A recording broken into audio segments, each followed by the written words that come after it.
من يهده الله فلا مضل له ومن يضلل فلا هادي له أشهد أن لا إله إلا الله وحده لا شريك له وأشهد أن محمدا عبده ورسوله اللهم صل وسلم وبارك على عبدك ورسولك محمد وعلى آله وأصحابه ومن تبعهم بإحسان إلى يوم الدين أما بعد إخواني وأخواتي في الله رحمكم الله أوصيكم ونفسي بتقوى الله فقد فاز المتقون.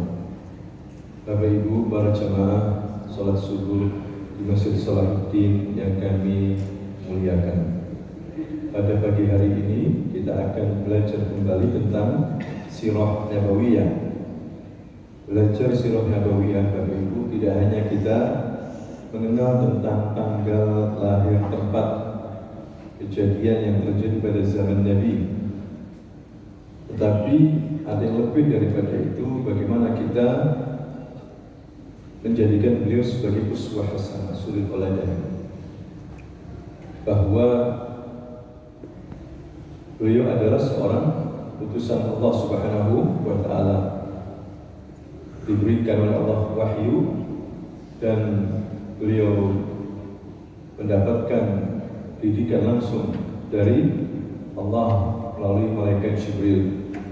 Setiap umat memiliki tokoh-tokoh. Ya, terkadang tokoh-tokoh itu berbuat salah, terkadang berbuat benar.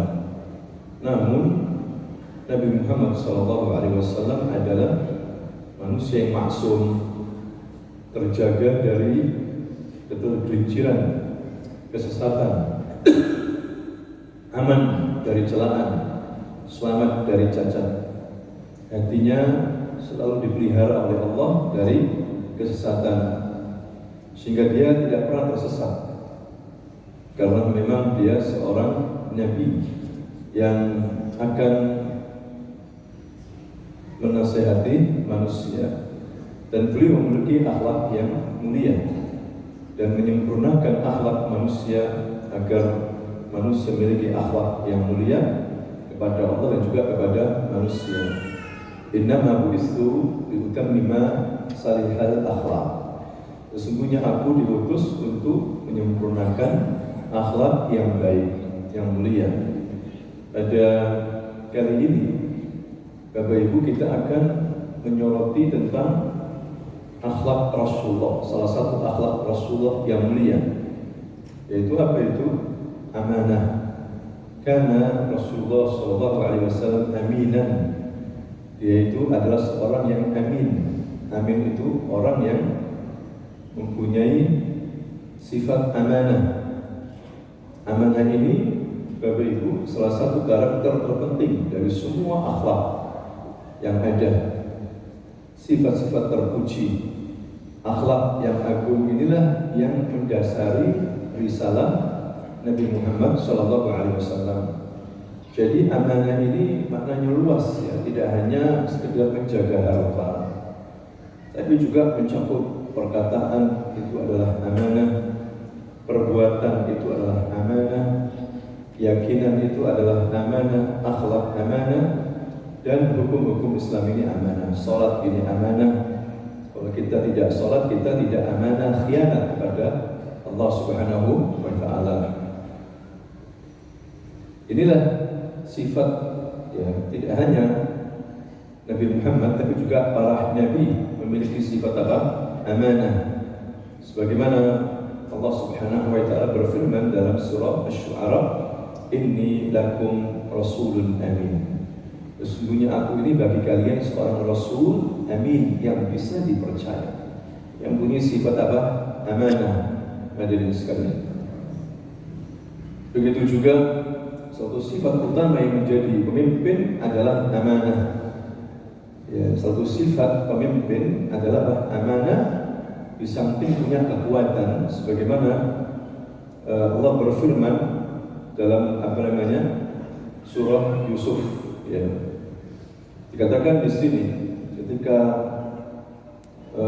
mensifati daripada Nabi Musa alaihissalam dalam surah Al-Qasas ya. Sifat Nabi Musa, mensifati sifat Nabi Musa mengatakan ya abad istajirhu inna khair man istajarta al-qawiyul amin. Wahai Aba, ada seorang wanita yang menolong Nabi Musa mengatakan kepada ayahnya, wahai Aba, jadikanlah dia pekerja di sini. Biarkan dia jadi pekerja di sini. Inna khair man istajarta al-qawiyul amin. Sesungguhnya orang yang kamu pekerjakan itu seharusnya memiliki sifat amin, qawi, kuat, lagi dipercaya. Kata para ulama, inilah yang seharusnya dimiliki oleh seorang pemimpin. Dia kuat, ya, punya pengaruh kuat, ya, kuat juga badannya, mentalnya, dan juga amin, bisa dipercaya. Dia tidak mengkhianati rakyatnya. Ya, maka kita belajar dari Rasulullah SAW,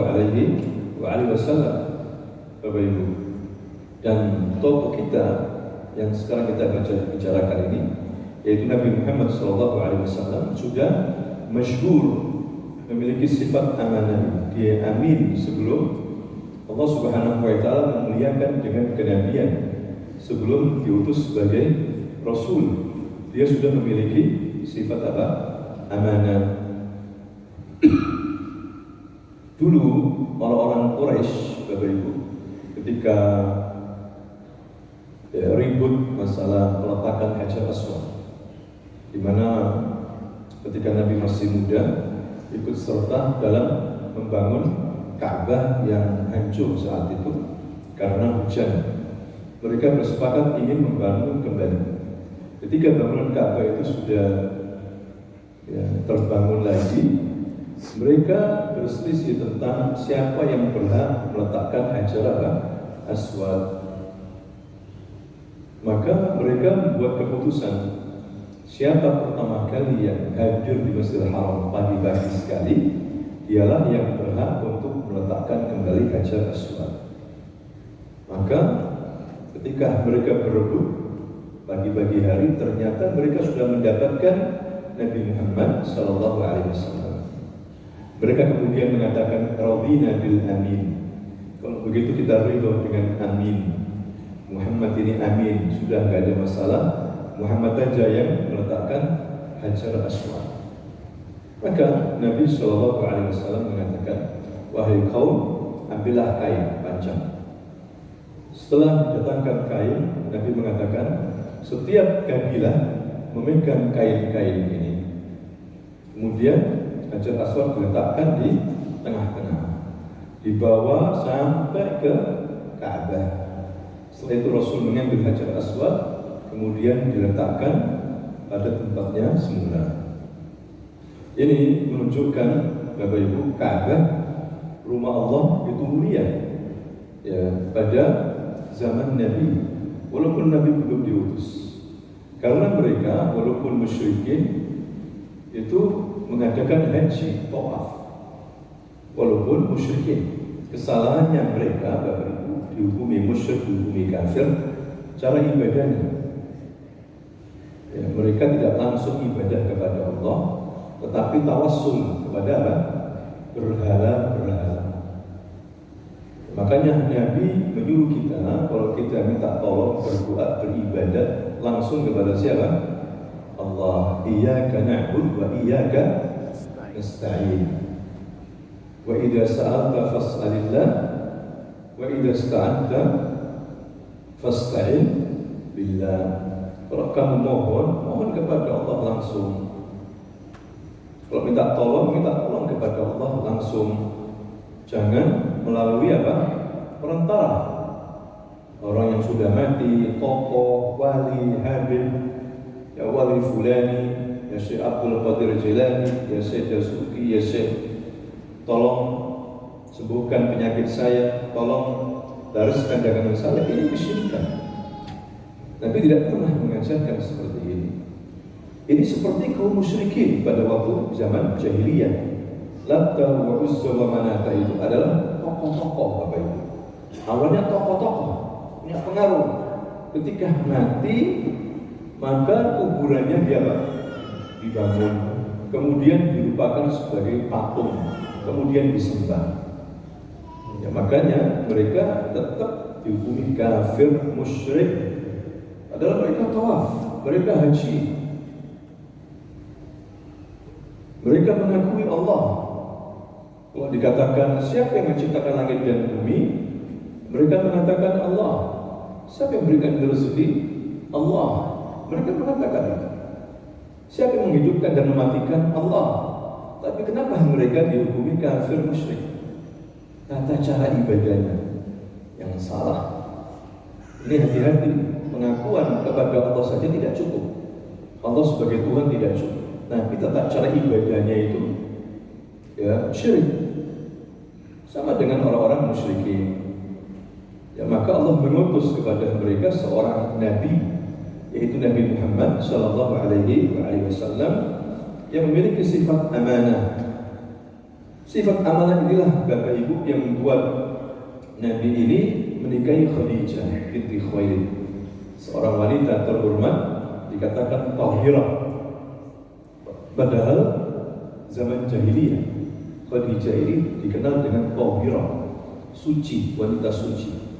Padahal sebagian akhlak perempuan-perempuan jahiliyah itu mereka ada yang jual diri, ada yang berzina, ada yang wanita simpanan seperti itu. Tapi Khadijah tidak kenal itu. Dia dikatakan tahirah, ya seorang pengusaha sukses. Nah, dia waktu itu mempekerjakan Nabi Muhammad Shallallahu Alaihi Wasallam karena terkenal dengan sebutan Amin. Dia ingin mencoba, maka dia menyuruh Maisarah, ya, orang kepercayaannya Khadijah. Maisarah ini laki-laki. Kemudian berangkatlah Rasulullah dengan Maisarah. Dalam perjalanan setelah Maisarah melihat Nabi bagaimana punya sikap amanah ini. Dalam berjual, dalam tutur kata sangat amanah, sehingga pulang membawa keuntungan yang besar. Itulah Khadijah. Hadirin sekalian mendapatkan cerita yang lengkap dari Maisarah. Ketertarikan kepada Rasul itu semakin kuat sehingga Khadijah menawarkan dirinya untuk menikahi Rasulullah SAW. Terjadilah pernikahan antara Nabi Muhammad dan Khadijah, yang kemudian dari Khadijah lahir anak-anaknya Rasulullah SAW. Karena sifat amanah, ya, sifat apa? Amanah yang hampir sekarang ini Bapak Ibu, sikap amanah ini hilang dari kaum muslimin, baik itu dari pejabat maupun dari rakyat. Walaupun tidak semuanya, masih ada orang-orang yang amanah, tapi banyak yang khianat. Ya, tadi saya katakan bahwasanya amanah ini tidak hanya menjaga harta, tetapi dalam semua sisi kehidupan. Orang ketika berakidah dengan akidah yang merusak, dia tidak amanah. Punya keyakinan yang menyimpang, tidak amanah. Misalnya Allah Subhanahu wa taala mengatakan bahwa ahli kitab itu kafir, musyrik, tempatnya di neraka.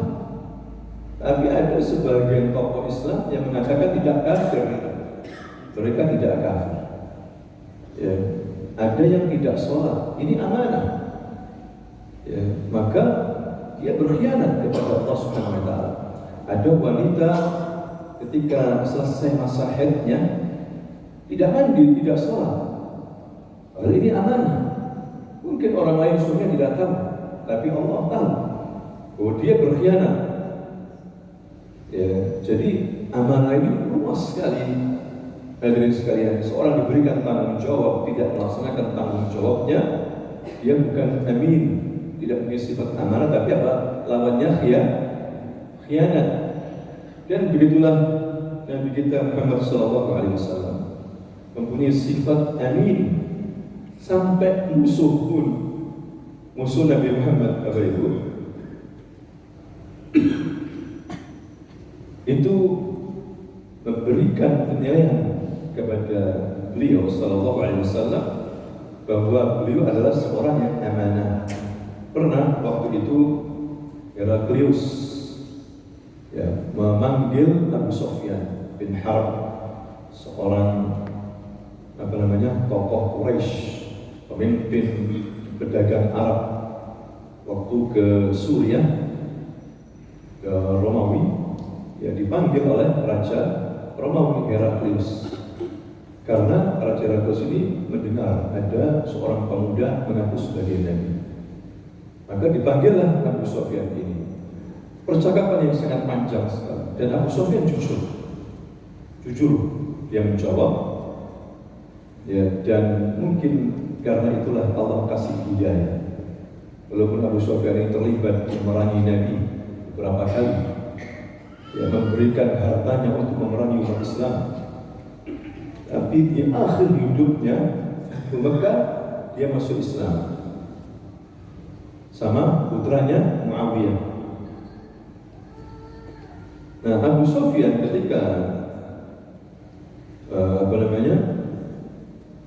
dialog sama Abu Sufyan, dia mengatakan, aku telah menanyakan kepadamu, wahai Abu Sufyan, apakah dia pernah berkhianat? Pemuda ini namanya Muhammad pernah berkhianat? Lalu Abu Sufyan mengatakan, dia tidak pernah berkhianat. Dia adalah seorang amin, orang yang mempunyai sikap amanah, sifat amanah. Maka Heraklius ini mengatakan, memang demikianlah para rasul. Itu akhlak rasul. Para rasul tidak mungkin berkhianat, ini amanah. Jadi di sini Bapak Ibu yang mengatakan Nabi itu mempunyai sifat amanah tidak hanya umat Islam, musuh besar pun mengatakan bahwa Nabi kita ini orang yang amanat. Dia menjaga titipan barang-barang orang Quraisy. Ya, jadi orang Quraisy ini Bapak Ibu kalau mau pergi menitip barang ke Nabi, yang dijaga sama Nabi sampai mereka pulang diberikan gratis, tidak bayar. Bahkan di saat situasi yang sulit Nabi dimusuhi. Ya, ketika hijrah itu Nabi dikepung mau dibunuh. Maka Nabi pesan sama Ali, ya Ali tidurlah di tempat tidurku. Ya tidurlah di tempat apa? Tidurku, dan aku akan pergi. Nanti besok pagi ini barangnya si fulan, kasihkan. Ini barangnya si fulan, kasihkan. Ini barangnya si fulan. Bisa saja Nabi membawa semuanya barang-barangnya orang Quraisy karena dia dibenci mau dibunuh, bisa jadi. Tapi Nabi orang yang amanah. Baik. Maka Ali membagikan barang-barangnya orang Quraisy. Tidak ada satu pun yang dibawa oleh Nabi ke Madinah. Ini salah satu beberapa contoh Bapak Ibu sifat amanah yang ada pada diri Rasulullah SAW. Begitu juga pernah Ali bin Abi Thalib radhiyallahu anhu mengirimkan ghanimah, ya rampasan perang, ya, diberikan kepada Nabi sepotong emas. Lalu Nabi ini membagikan kepada 4 tokoh suku Arab. Kenapa Nabi memberikan hadiah? Karena suku Arab ini, tokoh-tokohnya ini, 4 orang ini masuk Islam. Allah, Nabi ingin memuatkan iman mereka bahwa Islam ini agama rahmah, kasih sayang. Biasanya begitu, orang yang mu'alaf itu dikasih walaupun dia kaya, walaupun dia tokoh, dikasih. Bahkan Nabi pernah pada waktu selesai perang Hunain, Nabi itu mengasih tokoh-tokoh Quraisy 1 orang 100 ekor unta. Bayangkan, padahal kaya-kaya Abu Sufyan dikasih sebenarnya. Ya, ini siasat Nabi, hadirin sekalian. Akhirnya orang-orang yang miskin, ya, orang-orang yang lain itu protes dengan pembagian ini. Protes dengan pembagian ini, mungkin orang-orang munafik. Ya, maka Nabi mendengar hal ini, dianggap tidak adil, dianggap tidak amanah. Ya, maka Nabi mengatakan, apakah kalian tidak mempercayaiku? Ala ta'manuni wa ana aminu man fis sama'. Kalian tidak percaya kepadaku, padahal aku ini dipercaya oleh yang ada di langit. Siapa? Allah Subhanahu wa Ta'ala. Bagaimana kalian tidak percaya kepada wa ana aminu man fis sama? Aku adalah manusia yang dipercaya sama yang di langit, yaitu Allah. Di sini juga ada Bapak Ibu muttafaq alaihi, menunjukkan Allah itu di atas langit. Bukan berarti Allah punya tempat ya.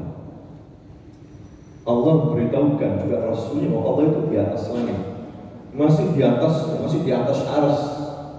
Itu memberitahu kepada hamba-hambanya seperti itu. Ya, bukan berarti Allah butuh tempat. Allah nggak butuh tempat. Cuma tidak boleh kita mengatakan Allah fi kulli makan, Allah di mana-mana, tidak boleh. Itu menyelisih Quran dan apa? Hadis. Allah sendiri yang mengatakan Ar-Rahman 'ala istawa. Ar-Rahman, Allah itu ada di atas arsy. Ya, arsy makhluk Allah yang paling besar. Allah masih jauh di atas. Dan Allah tidak butuh tempat. Karena tempat itu alam, makhluk tempat itu. Ya, tapi Allah di atas itu fitrah. Bapak Ibu, kita kalau berdoa apa? Mengangkat tangan kemana? Ke langit, fitrah ya. Dan inilah dasar yang kuat tentang masalah ini. Sampai Abu Hanifah, Imam Mazhab Abu Hanifah mengatakan, barang siapa mengingkari ini, maka dia kufur kepada Quran. Barang siapa mengingkari Allah di atas langit, dia kufur. Kalau tidak ada dasarnya, dia mengatakan Allah di mana-mana. Rasulullah SAW mengatakan, "Ala ta'maluni wa ana aminun man fis sama." Tidakkah kalian percaya sama aku? Kalian menuduh khianat aku? Kalau aku ini adalah orang kepercayaan yang di langit. Maksudnya siapa di sini? Allah Subhanahu wa Ta'ala. Jadi Nabi ini tidak pernah berkhianat, hadirin sekalian. Karena ini amanah penting sekali. Ya, jadi Nabi, Bapak Ibu, pernah waktu itu pada Haji Wada, Nabi kan berkhutbah. Di antara khutbahnya Nabi mengatakan, "Ayuhan nas, inni taraktu fikum syai'aini lan tadhillu ba'di in istamassaktum bihima." Wahai manusia, aku tinggalkan kepada kalian nanti ini dua perkara, dua pusaka yang jika kamu berpegang teguh dengan keduanya tidak akan tersesat selamanya, yaitu kitabullah wa sunnah wa sunnati, Al-Quran dan sunnahku. Karena dua-duanya ini wahyu, Bapak Ibu. Quran, sunnah, ini hadis, wahyu. Sama kedudukannya. Ala ini utitul kitaba wa mislahu ma'ahu. Ketahuilah aku ini diberikan Alkitab, yakni Al-Quran, dan sama sepertinya, yaitu apa? Hadis, Al-Quran, wahyu. Ya. Kemudian Nabi mengatakan, wahai para sahabat, waktu itu Nabi Bapak Ibu haji bersama para sahabatnya, kaum muslimin sekitar 100.000 lebih saat itu. Jadi perintah haji itu turun pada tahun ke-9 Hijriah. Nabi haji tahun ke-10 Hijriah, jadi langsung, tidak menunggu-nunggu. Ada bulan Hijriah tahun ke-10 langsung Nabi haji. Ya, makanya kata Nabi, "Inna Allah qad farada 'alaikumul hajjah fahajju." Wahai manusia, sesungguhnya Allah Subhanahu wa Ta'ala mewajibkan kepada kamu haji, maka hajilah. Jangan tunda-tunda. Nanti khawatir kamu ini ada hajat, ini nggak jadi haji. Kalau haji ini rukun min arkanil Islam, rukun dari rukun-rukun Islam. Tapi syaratnya istita'ah. Bagi yang apa? Mampu. Bagi yang mampu. Ya, Nabi mengatakan setelah khutbah, Nabi mengatakan kepada para sahabatnya, wahai manusia, apa yang kalian nanti jawab ketika ditanya tentang aku? Ya, apa yang kalian ucapkan di hadapan Allah ketika Allah mengatakan tentang aku? Bagaimana Muhammad ini? Maka mereka mengatakan apa? Ya Rasulullah, kita akan mengatakan bahwa anta qad addaita risalah. Kamu sudah menyampaikan risalah ini. Wa nasahtal ummah. Kamu sudah menasihati ummah ini. Wa jahadta fillahi haqqa jihadi. Dan kamu sudah berjihad di jalan Allah. Tidak ada yang kamu sembunyikan. Maka Rasulullah mengangkat tangannya, ya Allah, Allahumma syahid. Saksikan, mereka saksiku bahwa tidak ada yang aku sembunyikan sama sekali. Aku sudah menyampaikan semuanya. Tidak ada yang aku sembunyikan. Menunjukkan dia orang yang amanah, Bapak Ibu. Ya, itulah jawabannya para sahabat, Bapak Ibu. Dan sampai sekarang ini semua kaum muslimin percaya bahwa Nabi menyampaikan semuanya. Sebelum meninggal, dia di rumahnya tidak ada dirham wala dinar. Padahal dia pemimpin besar, tidak meninggalkan harta sama sekali, kecuali beberapa barang, Bapak Ibu. Bahwa dia tidak mengambil hartanya umat, padahal dia seorang pemimpin besar saat itu. Ya, bagaimana kita mencontoh Nabi kita ini, Bapak Ibu? Dia pemimpin sesungguhnya. Maka siapapun dari kita kalau tidak mencontoh Nabi Muhammad, sesat dia akan keliru. Siapapun pemimpin pejabat kalau tidak mengikuti jalan yang ditempuh oleh Nabi Muhammad, dia akan sesat, hancur, menyimpang. Dari disuruh menjadi Nabi Muhammad ini uswah hasanah, ya, terutama dalam masalah amanah, Bapak Ibu. Nabi menunaikan amanah untuk menjaga jiwanya. Badan kita ini amanah, Bapak Ibu, ciptaan Allah, kita harus jaga. Kalau sakit, berobat, ya. Kalau lapar, suruh makan. Gak boleh dirusak. Dirusak dengan narkoba, rokok, dia khianat tentang badannya. Karena dia memasukkan hal-hal yang buruk di dalam apa? Jiwanya. Ini khianat, Bapak Ibu. Pengkhianatan kepada Allah terhadap apa? Badan. Tidak amanah dalam masalah ini. Begitu juga Nabi menyuruh umat Islam untuk mensucikan jiwanya, bersihkan jiwa kita ini dari kotoran-kotoran, dari maksiat. Yaitu Nabi kita menanamkan muraqabatullah. Hendaklah kamu dimanapun berada merasa diawasi oleh Allah Subhanahu wa Ta'ala. Ya, karena ini adalah amanah, Bapak Ibu. Ya, amanah ini luas sekali sebagaimana kita sebutkan tadi. Nabi juga, Bapak Ibu, punya sifat amanah. Bayangkan, begitu banyak ayat-ayat Allah yang turun, Bapak Ibu, teguran kepada Nabi, ditegur langsung sama Allah. Tapi Nabi menyampaikan, tidak malu, dibaca di hadapan para sahabat dalam sholatnya. Misalnya Nabi ditegur karena kurang peduli sama Abdullah bin Maktum, sahabat Nabi miskin, buta, datang kepada Nabi Muhammad SAW dari jauh, buta, ingin belajar, memberikan hatinya sepenuhnya kepada Nabi. Tapi Nabi saat itu lagi berdialog dengan tokoh-tokoh Quraisy, orang-orang kaya Quraisy. Tiba-tiba datang si miskin ini, ya Rasulullah. Rasul langsung berpaling dan bermuka masam kepada siapa? Si miskin ini. Padahal dia datang dari jauh, ingin memberikan hatinya, mencari ilmu. Sedangkan orang-orang kaya ini belum tentu masuk Islam. Mereka hanya basa-basi saja. Walaupun Nabi berharap mereka masuk Islam, tapi tidak masuk Islam.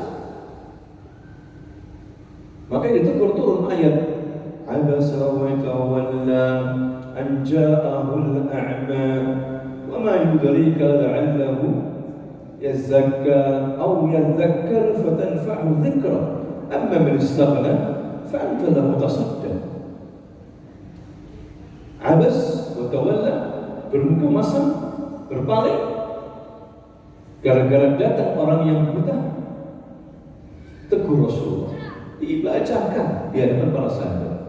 Coba misalnya Bapak Ibu kasih SP surat peringatan keras, paling disembunyikan ya. Jangan sampai teman-teman apa mengetahui, karena ini aib, ya kan? Tapi Nabi tidak peduli, amanah disampaikan ke sahabat-sahabatnya.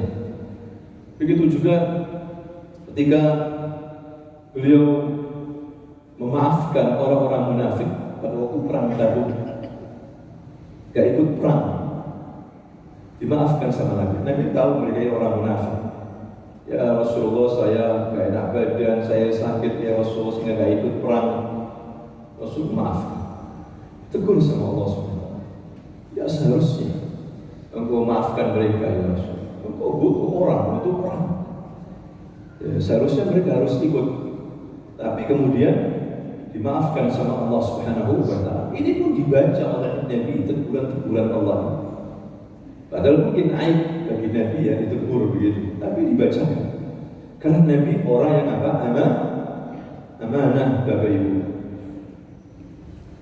Ya, walaupun hal-hal yang berkaitan dengan rahasia, tapi ujung-ujungnya disampaikan sama Nabi. Nabi takut menyembunyikan apa? Risalah. Makanya risalah ini Bapak Ibu, Islam ini sudah lengkap. Tidak ada yang disembunyikan oleh Nabi. Ya, maka kita mengamalkan Islam sebagaimana yang diajarkan oleh Nabi. Jangan ditambah-tambah dalam masalah agama ini. Makanya Imam Malik mengatakan, "Man amala bid'atan fid din faqad dhanna anna Rasul qad khana risalah." Barang siapa yang menambah-nambah dalam urusan ibadah dalam masalah agama ini, menambah-nambah yang tidak pernah diajarkan oleh Rasulullah, maka dia secara langsung menyangka Nabi berkhianat. Ini teguran keras Imam Malik. Nabi sudah menyampaikan semuanya. Kok ada tambah-tambahan? Ya, model-model baru muncul sekarang. Beragama Islam tapi acuh tidak ikuti Nabi. Kalau khutbah boleh yang khutbah itu perempuan, misalnya seperti itu. Ya, soft jejer laki perempuan boleh. Menyamakan semua agama sama. Ya, membangun pesantren besar, nanti dibangun gereja, dibangun apa? Tempatnya orang Hindu. Ini Islam model apa ya? Ya, tidak ada ajaran seperti ini. Kita harus yakin Islam yang benar. Selain Islam batil. Ini ajaran Rasulullah, Bapak Ibu. Ini yang mencampur-campur gitu itu keyakinan Bahai. Tahu ya, akidah Bahai, agama Bahai. Mungkin di Indonesia jarang. Tapi sudah mulai muncul kayak di Zaitun itu Bahai. Bahai ini suatu keyakinan bahwa semua agama itu sama, nanti beribadah sama-sama di situ. Ada masjid, ada gereja, ada apa? Sinagog, ada seperti itu. Itu banyak beberapa negeri seperti di Australia itu besar juga, macam-macam. Ada masjidnya, ada yang saya pernah melihat.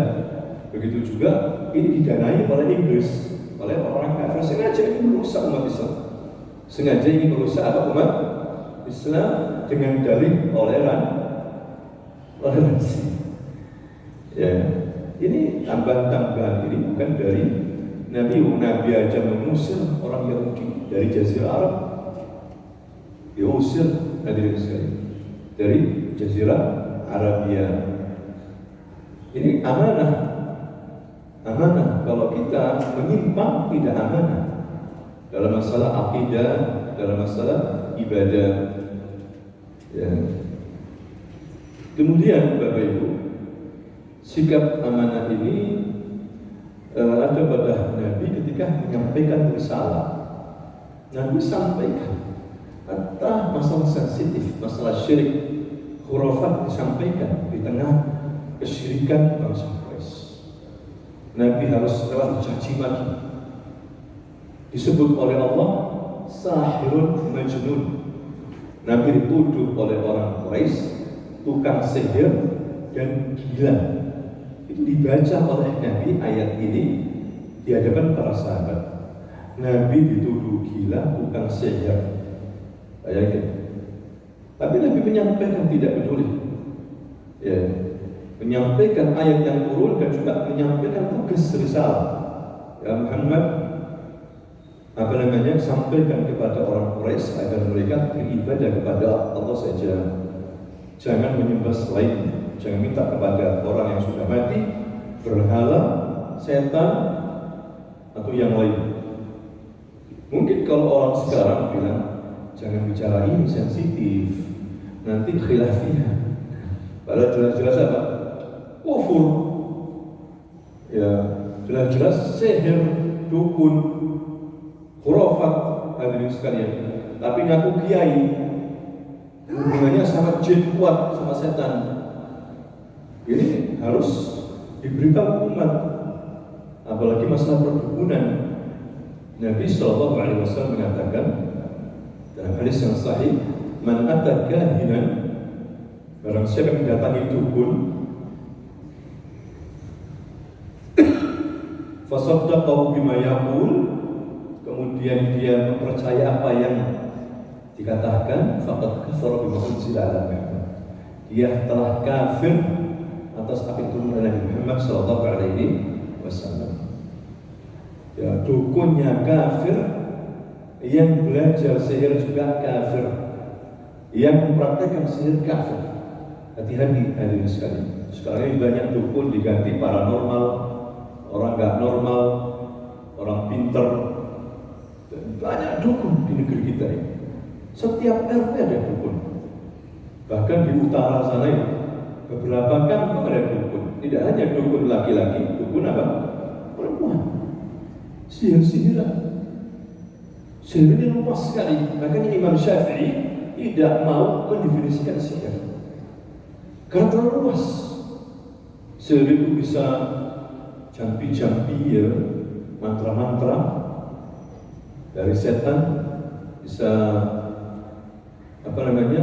meniup buhul-buhul ali. Nanti setan yang bekerja bisa jadi pakai tulisan-tulisan lafaz Quran Allah, tapi ditulis dengan apa? Kotoran misalnya, untuk menghina Allah. Ya, macam-macam, sehingga menyakitkan orang yang terkena sihir itu sakit betul. Ada yang baru jualan, ya, sudah masak nasi basi, ya kan? Jualan buka tiap hari katanya tutup. Susah meladeni orang yang menyihiri, susah. Kasihan pedagang-pedagang itu. Ada disihir perutnya. Ketika diperiksa sama dokter, nggak ada sakit, tapi dia merasakan sakit. Sihir. Hadirin sekalian, ajaran yang dulu berkembang di masyarakat Quraisy, maka Nabi mengatakan, tidak peduli ini haram dan hukumannya dalam Islam dipenggal kepalanya. Jenazah tidak mau dipenggal kepalanya. Ya, menyakitkan sampai sihir itu bisa menceraikan antara suami dan apa? Istri. Sampai juga suami tidak bisa menggauli istrinya. Ya, sihir bahkan sampai bisa membunuh. Makanya keras hukumannya. Pada zaman Umar membuat regulasi, peraturan, negeri-negeri Islam harus menghukum langsung tukang-tukang sihir. Maka dalam Islam tidak laku tukang sihir. Ini kesyirikan. Setan, wakilnya setan di mana? Di muka bumi ini. Ya, jadi ada yang mendefinisikan sihir itu mantra, komat kamit, susah tapi luas sekali. Imam Syafi'i tidak mau mendefinisikan. Ini termasuk bagian kesyirikan yang luas, dan Nabi mengatakan, istanibu sab'al mubiqat, jauhilah oleh kalian 7 hal yang menghancurkan, 7 dosa besar yang menghancurkan.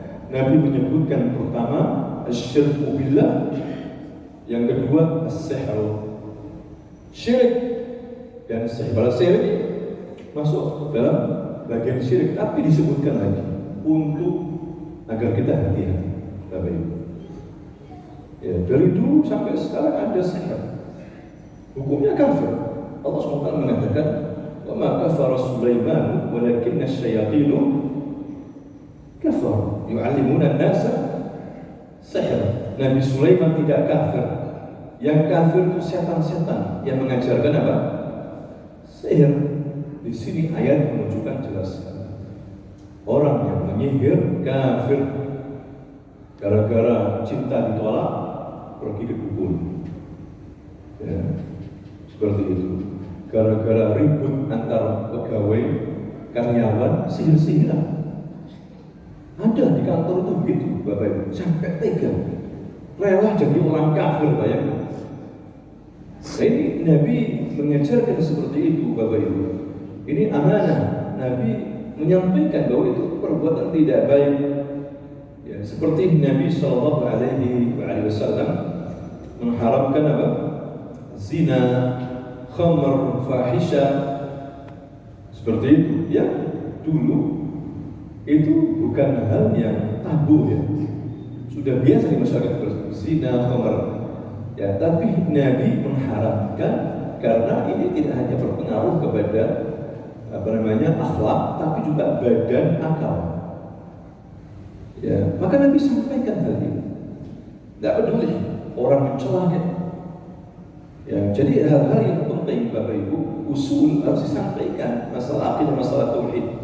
Tidak boleh seseorang gara-gara berpolitik tidak mau menyampaikan masalah kesyirikan tauhid. Nanti kalau saya menyampaikan ini, waduh, nggak dipilih nanti sama orang. Jadi suaranya apa? Kecil, nggak bisa. Seperti itu. Tetap, ya, makanya dalam berpolitik itu boleh saja masuk parlemen. Para ulama ada yang mengatakan boleh, tapi Anda sampaikan sautul haq, suara kebenaran. Jangan ikut-ikutan mereka. Percuma. Jangan masuk kalau begitu. Katanya percuma kalau masuk nanti tergelincir. Kita masuk bukan tergelincir, kita masuk memperbaiki. Kalau tidak memperbaiki, ikut-ikutan sama mereka, percuma. Jangan masuk, dosa nanti. Suarakan walaupun minoritas, nanti bisa mempengaruhi. Mungkin nggak sekarang, tapi nanti. Ya, mungkin mereka akan berubah 1-2 orang. Ini dasar para ulama mengatakan boleh masuk parlemen, tapi betul-betul suarakan kebenaran, walaupun tidak tidak populer pendapat Anda. Anda bicara agama, bicara syirik, kufur, tidak apa-apa, sampaikan. Sebagaimana Nabi Musa alaihissalam. Nabi Musa waktu itu, Bapak Ibu, diundang sama Fir'aun untuk adu jago dengan tukang-tukang sihir. Kata Nabi Musa, "Mau'idukum yaumuz zina." Baik, kalau begitu pertemuan kita yaumuz zina, hari orang apa? Berhias, maksudnya hari raya. Karena akan berkumpul semua rakyat Mesir. Kesempatan. Nah, ketika sudah ada stadion besar, Fir'aun dengan singgasananya, Nabi Musa di hadapan tukang-tukang sihir. Apa kata Nabi Musa? Di majlis azim, majlis besar, Bapak Ibu. Musa seorang diri, minoritas, sama saudaranya Nabi Harun, 2 orang. Di majlis azim, mayoritas kufur syirik. Nabi Musa menghadiri. Tapi Nabi Musa sebelum tanding memperingatkan Fir'aun, tukang-tukang sihirnya, Nabi Musa mengatakan apa? La taftaru ala Allahi kadziba. Jangan kalian berdusta atas nama Allah. Ya, diancam sama Nabi Musa, jangan berdusta dengan main sihir ini. Jangan berdusta atas nama Allah. Kalau kalian tidak mengikuti kebenaran, fa yuskhitakum azab azim, maka Allah akan menghancurkan kalian dengan azab yang sangat pedih. Itu membuat tukang sihir down, Bapak Ibu. Down. Mentalnya runtuh. Maka ketika adu tanding kalah tukang sihir, apa yang mereka lakukan? Sujud kepada Allah langsung. Taubat. Ini menunjukkan kalau kita berbicara kebenaran, jangan takut. Jangan takut nanti nggak dipilih, jangan takut. Suarakan saja. Mungkin nggak sekarang mereka menerima, tapi suatu hari minggu depan, bulan depan, mereka akan berpikir. Ya, dikatakan fulan benar, nasihati mereka ini, para pejabat yang kebanyakan tidak amanah ini, nasihati. Seperti Nabi Musa menasihati. Apa hasilnya? Nabi Musa cuma menasihati satu kalimat, tapi kalimat ini benar. Sujud, tersungkur. Tukang-tukang sihir jumlahnya ribuan. Tahu bahwa ini Nabi Musa ini utusan Allah, bukan sihir, ya, tapi mukjizat. Padahal resikonya Bapak Ibu, tukang sihir ini kalau beriman apa? Resikonya hukum mati. Fir'aun itu seperti sakit perut, malu di hadapan rakyatnya dan mengancam, wahai itu tukang-tukang sihir itu, kamu beriman sebelum aku izinkan beriman. Kata mereka, amanna bi Rabbi Musa wa Harun. Kita sekarang beriman ya Fir'aun kepada Tuhan yang Musa dan Harun. Siapa? Allah. Kita tidak takut. Tahu kalian apa hukumannya? Saya potong kaki-kaki kalian, tangan-tangan kalian, saya gantung kalian di pohon itu. Langsung tentara itu mengepung mereka, menangkapi, dimutilasi. Mereka sebelumnya mengatakan, kami tidak takut ya Fir'aun. Kamu hanya menghakimi kita di dunia saja, bukan di akhirat. Akhirat bukan milikmu. Silahkan kau menghukum kita. Imannya kuat Bapak Ibu. Satu nasihat. Makanya jangan remehkan nasihat. Ya. Bisa jadi seperti itu. Nabi Musa cuma satu ucapan tersungkur itu tukang-tukang sihir. Tersungkur taubat kepada Allah. Pagi mereka sebagai orang musyrik kafir, sore jadi syuhada. Orang yang mati apa? Syahid. Siapa sangka bertahun-tahun mulai kecil sebagai tukang sihir, musyrik kafir, akhir hidupnya mati syahid. Allahumma ya muqallibal qulub, tsabbit qalbi ala dinik. Ya, ini pentingnya menasihati hal-hal yang pokok, terutama dalam masalah akidah. Karena ini adalah amanah Bapak Ibu. Masalah akidah ini. Nabi SAW mengingatkan tentang masalah ini seperti Nabi mengatakan, kullukum ra'in wa kullukum mas'ulun an ra'iyati. Setiap kalian pemimpin dan kalian akan dimintai pertanggungjawaban atas apa yang kalian pimpin. Pemimpin dimintai pertanggungjawaban tentang rakyatnya. Suami dimintai pertanggungjawaban tentang keluarganya. Suami ini mengajarkan agama kepada anak istrinya. Nah istrinya nggak ngerti agama, bodoh, banyak buat maksiat, didiamkan sama suaminya, sama ayahnya. Ini khianat ya. Ayah itu khianat, hadirin sekalian. Gak dinasehati, anak gak sholat gak dinasehati. Ya khianat. Karena dia akan dimintai pertanggungjawaban oleh Allah Subhanahu wa Ta'ala. Istri juga pemimpin dalam mengatur urusan rumah tangga. Istri yang seharusnya berperan sebagai ibu rumah tangga, wanita salihah, mendidik anak-anak suaminya, ternyata dia lalai. Tiap hari main TikTok, WA, anaknya nggak peduli, datang anaknya nggak peduli sudah. Anaknya main kemana, nggak ada peranan. Ini juga istri yang khianat, tidak amanah sebagai istri. Dimintai pertanggungjawaban oleh Allah Subhanahu wa Ta'ala. Nah inilah Bapak Ibu yang dibawa oleh Nabi kita Muhammad Sallallahu Alaihi Wasallam. Tidak hanya masalah titip barang saja, ucapan juga amanah. Maka kata Nabi, ketika seorang berucap, berfikirlah bahwa Anda yang mengucapkan itu, kalau benar berpahala, kalau salah Anda berkhianat, tidak amanah. Karena dilihat oleh Allah, dusta, nipu, ini amanah. Ya, ucapan yang benar ini amanah. Ketika seseorang berucap dengan kata-kata yang tidak benar, maka dia berkhianat. Ya. Begitu juga kata Nabi, seorang suami istri termasuk amanah, Bapak Ibu kata Nabi, dan amanah yang terbesar. Amanah yang terbesar. Ketika suami istri berhubungan dengan istrinya, yang seharusnya disembunyikan, dirahasiakan, tapi besoknya kemudian diobrol. Saya tadi malam begini, maka ini khianat, pengkhianatan terbesar, membongkar aib hubungan ya, suami istri. Ini tidak boleh. Ya, ini juga termasuk bagian daripada amanah, hadirin sekalian.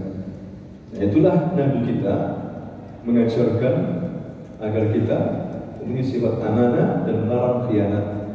Karena apa? Khianat termasuk akhlak yang tercela.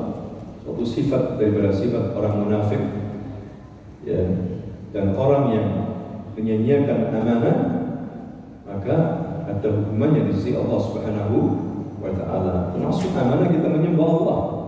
Kalau kita menyembah selain Allah, tidak amanah, berkhianat. Bapak Ibu, orang bekerja harus amanah, dia harus menjalankan pekerjaannya sesuai dengan perjanjiannya. Makanya Nabi mengatakan salah satu ya min alamati munafiqin, ada 3 alamat tanda orang apa? Munafik. Idza haddatsa kadziba, wa idza wa'ada akhlafa, wa idza tumina khan. Kalau dia berbicara dusta, munafik ya. Kalau berjanji tidak ditepati, kalau dipercaya kan khianat, tidak amanah. Kalau sudah dipercaya, apapun jabatan yang kita diberikan tugas supaya itu harus amanah. Apalagi yang berkaitan harta masyarakat, harta orang lain. Ya, maka kalau kita amanah ini, semuanya akan mendapatkan keberkahan dari Allah Subhanahu wa Ta'ala. Demikianlah Bapak Ibu, kita membahas hari ini tentang satu sifat Nabi yang mulia, yaitu amanah. Mudah-mudahan kita bisa meniru ya,